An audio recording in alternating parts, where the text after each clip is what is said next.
Why do you want to do this? Well, you want to have real-time data rather than batch data. So you want to be able to process things as they're happening. And so we want to update the technology. And it doesn't mean you have to go away from EDI, but we want to be able to handle those documents in real time. So we want to be able to make sure that we're getting things as quickly as possible and responding as quickly as possible so that we don't have to wait to get the information we need.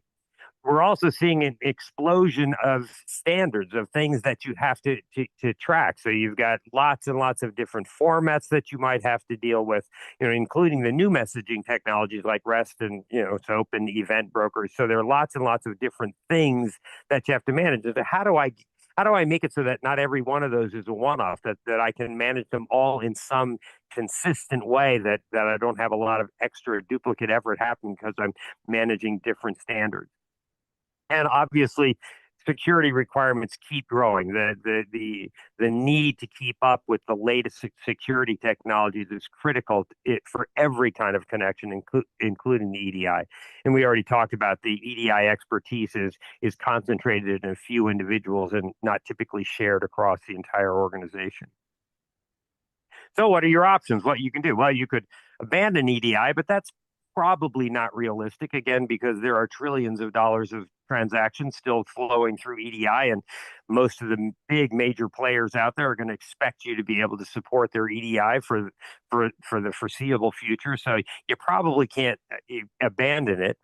You could say, well, we're just going to stay on EDI forever, but because of the pain associated with EDI, many companies are looking to see, can we get off it? Can we do something different? In fact, a lot of those big companies that are so committed to EDI are still now offering alternatives to EDI processing as they move forward. You could try to rewrite everything in some new technology, using REST APIs for everything. But again, you still have to deal with your partners who aren't ready to do that yet.